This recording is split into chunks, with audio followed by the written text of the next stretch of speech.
ትዝታ ዛራዳ እንኳን ሸገር 102.1 ልደት በዓል አብሮ አደረሰን።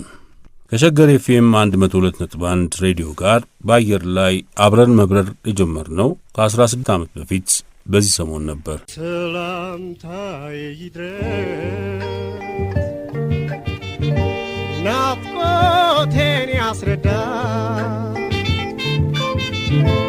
በትዝታ ጭነት ስንት እንደምጎዳ እንኳን ለአዲስ ዓመት ለአዲሱ ምዕተ ዓመትና ለአዲሱ ምልኤል ወይም ሺኛ ዘመን አደረሳችሁ። በዚህ አዲስ ዓመት አዲስ ምዕተ ዓመትና አዲስ ሺህ ዓመት ሸገር 102.1 የተሰኘ የኤፍኤም ሬዲዮ ጣቢያ ስርጭት መጀመሩን ስንገልጽላችሁ ከታላቅ ደስታ ጋር ነው። ሸገር 102.1 በአደይ ትንሣኤ ሚዲያና ኢንተርቴይንመንት እየተዘጋጀ የሚሰራጭ የእናንተ የግል ሬዲዮ ጣቢያ ነው። በሐልዮ ነበር ታየ በገቢር የእናንተ ሬዲዮ የእናንተ ሸገር የሸገር ማህሌት ዝማሬ ቅኝቱ የሸገር ዓላማው የስርጭት ስልቱ እናንተ እናንቺ እናነርሶ ናችሁ።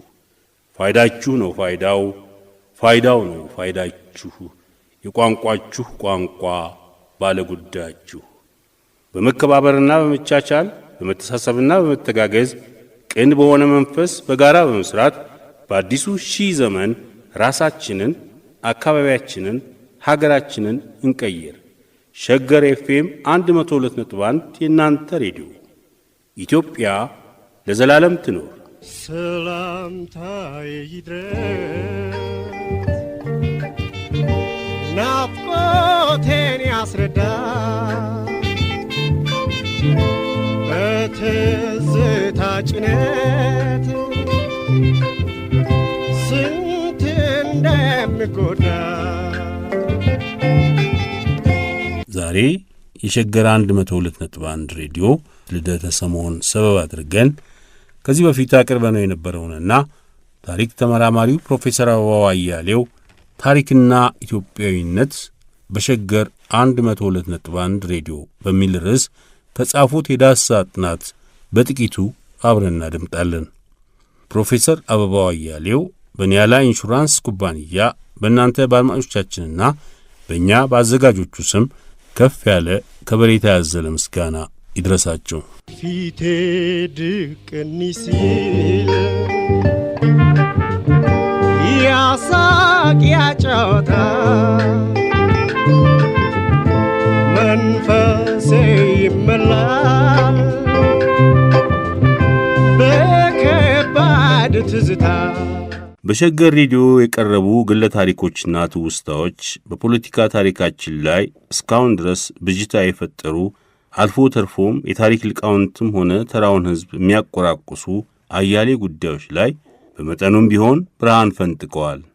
የታሪክ ሊቃውንትና ጸሐፍት እንዲሁም እስካሁን ይፋ የተደረጉ የታሪክ ሰነዶች ያላሳወቁንን የ20ኛው ክፍለ ዘመን ታሪክ ክንውኖች እንድናውቅም አድርገውናል።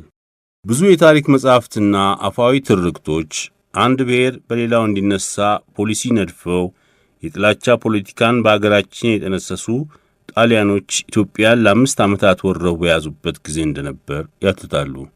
በእርግጥ የቅኝ ግዛት አስተዳደራቸውንም መሠረት ያደረጉት ብሔር ላይ እንደሆነ ሰነዶች ይመሰክራሉ። ነገር ግን በብሔር ፖለቲካው ምክንያት በማን ምን ደረሰ ቢባል ዝርዝር ማስረጃ የለም።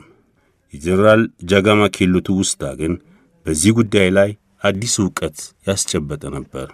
በጨዋታ ፕሮግራም ስለ 5ቱ ዓመት የኢጣሊያ ወረራ ጊዜ የዓይን እማኝ ሆነው ትውስታቸውን ለአድማጭ ካካፈሉ ሰዎች መካከል አቶ ተስፋዬ ሳሉና ፕሮፌሰር መስፍን ወልደ ማርያም የሚጠቀሱ ናቸው። ቀረብ ብለን ግን ከ1943 እስከ 1966 ዓመተ ምህረት ባለው የቀዳማዊ ኃይለ ሥላሴ ዘመን የታሪክ ሰነዶች ይፋ ባለማውጣታቸው እና የታሪክ ሊቃውንትም መረጃ ሳያገኙባቸው በመቅረት ሳይታወቁ የነበሩ ብዙ የታሪክ ጉዳዮችን የሸገር የጨዋታ ፕሮግራም እንግዶች አሳውቀውናል። በዚህ ረገድ ከሚጠቀሱት አንዱ አቶ ብርሃኑ አስረስ በዘመኑ የነበረውን የጸጥታ መስሪያ ቤት አመሰራረት እድገትና አደረጃጀት አስመልክቶ የሰጡት ሐተታ ነው። ከአጼ ምኒልክ ዘመን አንስቶ በነጭ ለባሽ አማካይነት ሲሰበሰብ የነበረው የአገሪቱን ደህንነት የሚመለከት መረጃ በጣሊያን የወረራ ዘመን እንዴት እንደተደራጀና ነገረ ሰሪ የተባሉ የመረጃ ፍንፋኞችና አቀባዮች በጣሊያን የወረራ ጊዜም ሆነ ከድል በኋላ ለነበሩት ጥቂት ዓመታት በመስሪያ ቤቱ የነበራቸውን ሚና ቁልጭ አድርገው አሳይተዋል። የኢህአፓን የትግል ታሪክ በሚመለከት የአቶ አስማማው ኃይሉ ትውስታ ከምናውቀው የተለየ የታሪክ እውነት ጨምሮልናል። አቶ አስማማው ለኢህአፓ ትግል መክሸፍ ዋነኛ ምክንያት አድርጎ የሚያስቀምጠው በሀገሪቱ ባህልና የፖለቲካ ልማድ ጥናት ሳይደረግ ሁሉንም ነገር ርዕዮተ ዓለም ይፈተዋል ተብሎ መደምደሙ ነው። ይህንንም ስዩምና ሰጠኝ በተባሉት ባሮች ገጠመኝ ያስረዳል። በተጨማሪም በታጋዩ ሰብአዊ አስተሳሰብና ድርጅቱ በሚከተለው ርዕዮተ ዓለም የተፈጠረው ግጭት ለኢህአፓ ውድቀት ከፍተኛ ሚና እንደነበረው በትውስታው ተናግሯል። የጨዋታ ፕሮግራም እንግዶች፣ ግለ ታሪኮችና ትውስታዎች ከላይ እንደ ምሳሌ የተጠቀሱትን ብቻ ሳይሆን የደርግን ወታደራዊ ውድቀት፣ የ1953ቱን መፈንቅለ መንግሥት፣ የቀዳማዊ ኃይለ ሥላሴን የቤተ መንግሥት ሥርዓት ወዘተ አስመልክቶ ከተለመደው ጠለቅ ያለ የታሪክ ዕውቀትና ግንዛቤ ያስጨበጡ ናቸው። ትውስታ የታሪክ አካል እንደመሆኑ መጠን በዘመናችን ለሚገኘው ትውልድ ሁለንተናዊ ንቃተ ሕሊና መዳበር ከፍተኛ አስተዋጽኦ አለው። እንደ ኢትዮጵያ ባለ የመጽሐፍት ስርጭት ውስን በሆነበት የማንበብ ባህል ባልዳበረበትና ግል ታሪክንና ትውስታን በሕትመትም ሆነ በሌላ ዘዴ ለትውልድ ማውረስ የልሂቁም ሆነ የደቂቁ ልማድ ባልሆነበት አገር በሬዲዮ የሚተላለፉ ትውስታዎች ሁለት አብይ ፋይዳዎች አሏቸው። የመጀመሪያው ዕውቀትን ከትውልድ ትውልድ ማስተላለፍና በትውልድ መካከል የባህል የአስተሳሰብና የማንነት ሰንሰለት እንዲኖርና እንዲጠነክር ማድረግ ነው። እንደየጋዜጠኛው ብስለት ዕውቀትና ዝግጅት ቢለያይም ትውስታና ግለ ታሪክ በአንድ ጉዳይ ላይ ሳይሆን በብዙ ጭብጦች ላይ ስለሚያተኩሩ ለትውልድ የሚያወርሱት እሴቶች እጅግ ብዙ ናቸው። ሁለተኛው እያንዳንዱ ሰው ትውስታ የታሪክ ምንጭ ሆኖ ማገልገሉ ነው። ግለ ታሪክና ትውስታ በራስ አነሳሽነትና ፍላጎት ሲጻፉ ወይም ሲተረኩ ባለቤቱ የፈለገውን የመምረጥ ወይም ታሪካዊ ሐቅን የማዛባት ነጻነት ስላለው ታማኝነታቸው አጠራጣሪ ሊሆን ይችላል። በበሳልና ዕውቀት ላይ ተመስርቶ ቃለ መጠይቅ በሚያደርግ ጋዜጠኛ አማካይነት የሚተረክ ትውስታ ወይም ግለ ታሪክ የተአማኝነት ደረጃው ከፍ ያለ ነው። ስለሆነም ጋዜጠኛው የታሪክ ተመራማሪውን ሚና ሙሉ ለሙሉ ይተካል ባይባልም በታሪክ ምንጭነት የሚኖረው ፋይዳ ግን ከፍተኛ ነው ይላሉ የታሪክ ተመራማሪው አበባው አያሌው።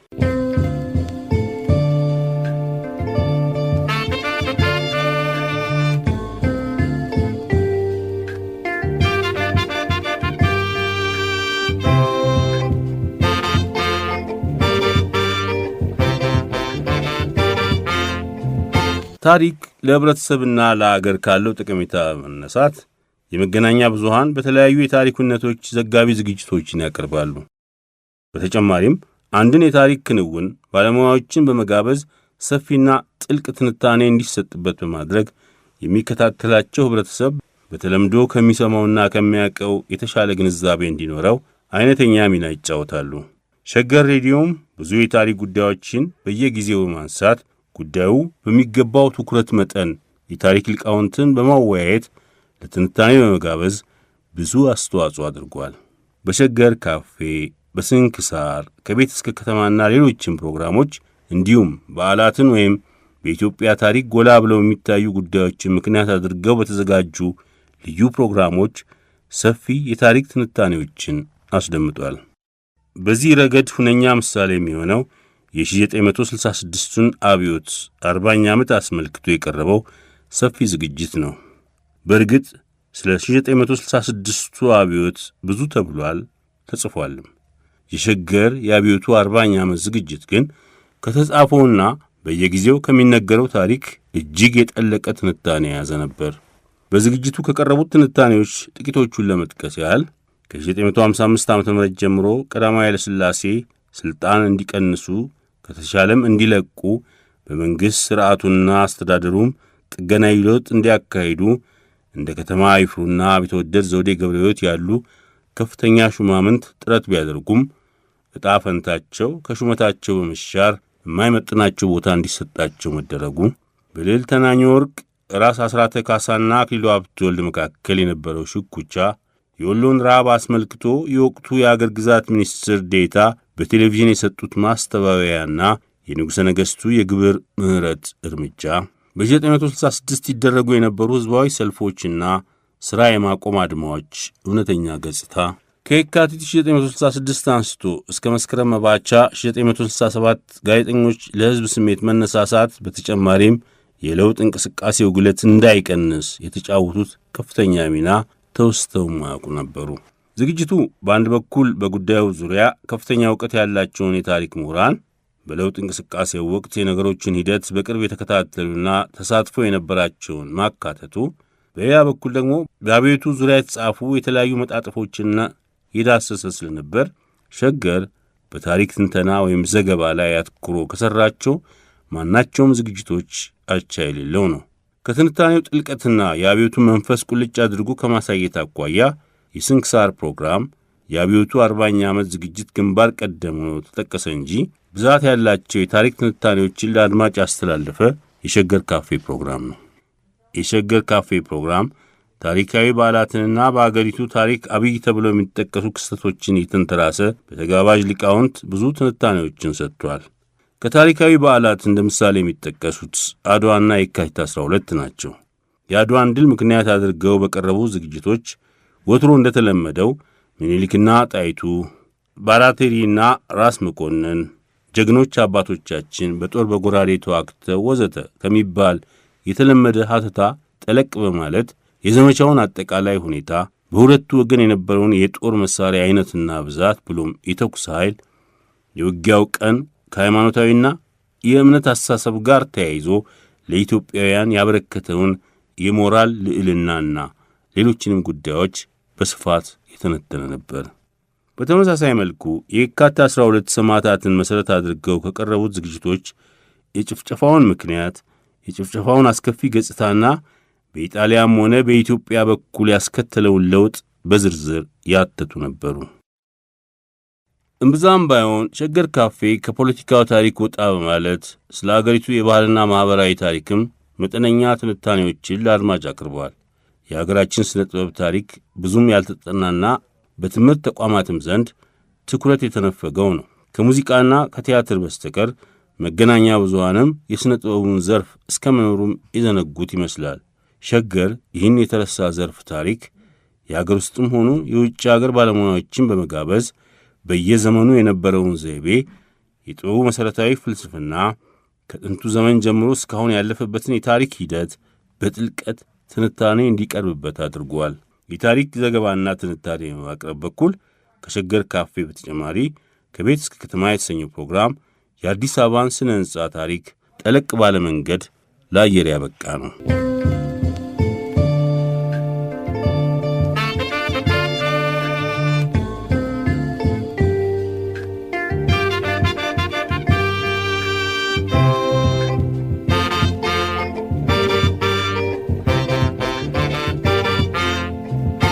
አብዛኛው የኢትዮጵያ ሕዝብ በታሪኩ የሚኮራ ሆኖ ነገር ግን ስለ ሀገሩ ታሪክ ያለው ዕውቀት ትንሽ ነው። ለዚህ በርካታ ምክንያቶች ቢኖሩም ዋነኛው በየአካባቢው ቤተ መጻሕፍት አለመኖራቸው ነው። በየትምህርት ተቋማቱ እንዲሁም በአንዳንድ ታላላቅ ከተሞች የሚገኙ የቤተ መጻሕፍት መደርደሪያዎች የተሞላው ከሥርዓተ ትምህርት ዕውቀት ጋር ቀጥታ ተያያዥነት ባላቸው ወይም በእርዳታ በተለገሱ ትርኪ ምርኪ መጻሕፍት ነው። በመሆኑም ታሪኩን የማወቅ ፍላጎት ያለው ሰው እንኳን መጻሕፍቱን በቀላሉ ስለማያገኝ ስለ አገሩ ታሪክ በሚፈልገው መጠን ማወቅ አይችልም። ከዚህ በተጨማሪ ካለው የነፍስ ወከፍ ገቢ ቀንሶ መጽሐፍ መግዛት የሚችለውን የአገራችን ኅብረተሰብ ክፍል ቁጥሩ ትንሽ ነው። እንዲህ ባለ ሁኔታ የመገናኛ ብዙሃን ታሪክን ለሚሊዮኖች ለማሳወቅ የሚያበረክቱት አስተዋጽኦ ከፍተኛ ነው። ሸገር ሬዲዮ ከሚታወቅበት አንዱ የሆነው ትዝታ ዛራዳ የተሰኘው ፕሮግራም በዚህ ረገድ ጥሩ አስተዋጽኦ አድርጓል። ፕሮግራሙ በኢትዮጵያ ታሪክ ላይ በተለያየ ጊዜ የተጻፉ መጻሕፍትን በጥሩ ትረካ ለአድማጭ ከማቅረቡ በተጨማሪ በአንዳንድ የታሪክ ርዕሰ ጉዳዮች ከተለያዩ መጻሕፍት የተወጣጣ ጥሩ ዝግጅት በማቅረብ የብዙዎችን የታሪክ ዕውቀት ከፍ ያደረገ ጥማታቸውንም ያረካ ነው ቢባል ማጋነን አይሆንም። አልፎ አልፎም በውጭ አገር ቋንቋ ከተጻፉ የታሪክ መጻሕፍት ቀንጭቦ ወደ አማርኛ በመተርጎም የሚያቀርባቸው እንደ ማጣቀሻ የሚቆጠሩ ትረካዎች ቋንቋውን ለማያውቀው ኢትዮጵያዊ ህብረተሰብ የታሪክ ዕውቀት ማደግ በእጅጉ የጠቀሙ ናቸው። ሸገር ሬዲዮ የኢትዮጵያ ታሪክን በተመለከተ በግል ታሪክና ትውስታ መልክ፣ በውይይትና ትንታኔ እንዲሁም በትረካ መልክ ያቀረባቸው ዝግጅቶች ይዘታቸው ሰፊ፣ ትንታኔዎቹም ጥልቅ ናቸው። የዝግጅቶቹ በአብዛኛው አድማጭ ዘንድ የመወደድ ምክንያትም ይሄ ነው። ይሁን እንጂ በርካታ መዳሰስ ያለባቸውና በአቀራረብም መሻሻል የሚገባቸው ጉዳዮች አሉ። በጨዋታ ፕሮግራም ግለ ታሪካቸውንና ትውስታቸውን የሚያቀርቡ ሰዎች በብዛት በአገሪቱ ፖለቲካ፣ ኢኮኖሚ፣ ሃይማኖት፣ ማኅበራዊ ሕይወት፣ ኪነ ጥበብ ወዘተ ከፍተኛ ሚና የነበራቸውና ከልሂቃን ወገን የሚመደቡ ናቸው። ታሪክ ከልሂቃን ወይም ከመሪዎች ብቻ የሚገኝ አይደለም። ስለሆነም ፕሮግራሙ ከዝቅተኛው የህብረተሰብ ክፍል የአዛውንቶችንና የባልቴቶችን ትውስታ ቢጨምር አሁን ላለው አድማጭም ወደፊት ለሚጻፈው ታሪክም መልካም ይሆናል። በሸገር ካፌና በተለያዩ ታሪካዊ ጉዳዮችን መነሻ አድርገው በሚቀርቡ የታሪክ ጉዳዮች ላይ ሙያዊ ትንታኔ ሲቀርብ በተቻለ መጠን ባለሙያዎች 2 ወይም 3 ቢሆኑ ጠቀሜታ ይኖረዋል። በሁለትና ከዚያም በላይ በሆኑ ባለሙያዎች ትንታኔ ሲቀርብ አንደኛ ጉዳዩን በጥልቀት ለመተንተን፣ ሁለተኛ ጉዳዩን ከተለያየ ፍኖተ ርዕይ ለማየት ያስችላል። በትዝታ ዛራዳ ፕሮግራም የሚቀርቡ የታሪክ ትረካዎችም እንደየመጽሐፉ ሁኔታ ትርጉም የሚጠይቁ ናቸው። በአሁኑ ዘመን ያለ አድማጭ በቀድሞ ዘመን ስለነበረ ሥርዓት፣ ቦታ፣ የቃላት ትርጉምና ሌላም ነገር ባይተዋር የሚሆንበት አጋጣሚ ስላለ ከትረካው ጎን ለአድማጭ ግር ይላሉ ተብለው የሚገመቱ ቃላት፣ የቦታ ስሞች፣ ሐሳቦች ወዘተ ትርጉም መስጠት አስፈላጊ ነው።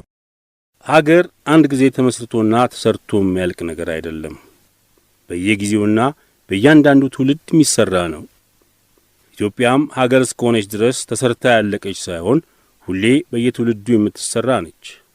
ስለሆነም በምንገኝበት ዘመን ፍትሕን ለማግኘት፣ የተሻለ ኑሮ ለመኖር፣ የተሻለ ሕግና ደንብ እንዲኖር፣ መብትን ለማስከበር፣ ዕውቀትን ለማሳደግ ወዘተ የሚደረገው ሞተርተር ሁሉ የኢትዮጵያዊነት አካል ነው። ሸገር ሬዲዮ በተለያዩ ፕሮግራሞች በቀረቡ ዝግጅቶች የአሁኑ ትውልድ ታሪኩን በሚገባ እንዲገነዘብ አድርጓል። ለትውልድ ታሪክን በማሳወቅ ረገድ ሊጠቀስ የሚገባው ለመጀመሪያ ጊዜ ወጣቱን ትውልድ የካቲት 12ን የአድዋን ድል በዓላት አስመልክቶ ዛሬ የሚከበረው የምን በዓል ነው በማለት በየካቲት 12 ሆስፒታልና ትምህርት ቤት እንዲሁም በየካቲት 23 ትምህርት ቤት ለወጣቶችና ለጎልማሶች ቃለ መጠይቅ በማድረግ ትውልዱ ምን ያህል የታሪክ ዕውቀት ጉድለት እንዳለበት በተጨባጭ ያስረዳ ሸገር ሬዲዮ ነው። ከባህልና ከትውፊት አንጻር ያበረከተው አስተዋጽኦ ብዙ ነው። ሬዲዮ ጣቢያው በተለያዩ ፕሮግራሞቹ የአሸንዳ ሻደይን፣ የገናን፣ የመስቀልን፣ የጥምቀትን በዓላት ባህላዊና ትውፊታዊ ፋይዳቸውን በራሱ ጋዜጠኞች ዘገባም ሆነ በጉዳዩ ላይ ዕውቀት ያላቸውን ሰዎች በመጋበዝ የዘመናችን ትውልድ ትውፊትና ባህሉን በአግባቡ እንዲረዳ የማንነቱ ሁነኛ መገለጫ እንዲያደርጋቸውና እንዲገነዘብ አድርጓል። በሸገር የሚቀርቡ ሙዚቃዎችም ከዚህ አንጻር ለአሁኑ ትውልድ የኢትዮጵያዊነት ስሜት መጎልበት የራሳቸውን ሚና ተጫውተዋል። ከታሪክ ከባህልና ትውፊት ጋር የተያያዘውን ኢትዮጵያዊነት ልናውቀው ልንጠብቀውና እንደየወቅቱና አጋጣሚው ልናንጸባርቀው የሚገባ ነው። አሁን በምንገኝበት ዘመን ከሚከናወነው ተግባር ጋር የተያያዘው ኢትዮጵያዊነት ግን ለነገው ኢትዮጵያዊነትና ኢትዮጵያ ሁነኛ መሠረት ነው። ሸገር ለኢትዮጵያዊነት ያደረገው አስተዋጽኦም ጎላ ብሎ የሚታየውም እዚህ ላይ ነው። ሸገር ሬዲዮ እንደ መገናኛ ብዙሃን ድርጅትነቱ በሕዝብና በመንግሥት መሃል ድልድይ ሆኖ አገልግሏል፣ እያገለገለም ነው። መቻቻልን፣ መከባበርን፣ መተባበርንና ሌሎችንም ለአሁኗና ለነገ ኢትዮጵያ የሚጠቅሙ እሴቶች ሰብኳል። ኢትዮጵያዊነት እንደ አዲስ ሀ ተብሎ የሚጀመር ሳይሆን ትናንትም የነበረ አሁንም ያለና እየዳበረ የሚሄድ መሆኑን አበክሮ ገልጿል። ሁሉም ነገር የሚኖረው ኢትዮጵያ ስትኖር ነው። እናም ሸገር አዘውትሮ እንደሚለው ኢትዮጵያ ለዘላለም ትኖር። አበባው አያሌው። ውብ አገሬ ውብ አገሬ ውብ አገሬ ብትኖሪ ነው መከበሬ መከበሬ ውብ አገሬ ውብ አገሬ ውብ አገሬ ብትኖሪ ነው መከበሬ መከበሬ። እንኳን ሸገር 102.1 የልደት በዓል አብሮ አደረሰን። በዚህ አዲስ ዓመት አዲስ ምዕተ ዓመትና አዲስ ሺህ ዓመት ሸገር 102.1 የተሰኘ የኤፍኤም ሬዲዮ ጣቢያ ስርጭት መጀመሩን ስንገልጽላችሁ ከታላቅ ደስታ ጋር ነው። ሸገር 102.1 በአደይ ትንሣኤ ሚዲያና ኢንተርቴይንመንት እየተዘጋጀ የሚሰራጭ የእናንተ የግል ሬዲዮ ጣቢያ ነው። በሐልዮ ነበር ታየ በገቢር የእናንተ ሬዲዮ የእናንተ ሸገር የሸገር ማህሌት ዝማሬ ቅኝቱ የሸገር ዓላማው የስርጭት ስልቱ እናንተ እናንቺ እናነርሶ ናችሁ። ፋይዳችሁ ነው ፋይዳው ፋይዳው ነው ፋይዳችሁ የቋንቋችሁ ቋንቋ ባለጉዳያችሁ በመከባበርና በመቻቻል በመተሳሰብና በመተጋገዝ ቅን በሆነ መንፈስ በጋራ በመስራት ራሳችንን አካባቢያችንን ሀገራችንን እንቀይር። ሸገር ኤፍኤም 102.1 የእናንተ ሬዲዮ ኢትዮጵያ ለዘላለም ትኖር። ሰላምታዬ ይድረስ ናፍቆቴን ያስረዳ በትዝታ ጭነት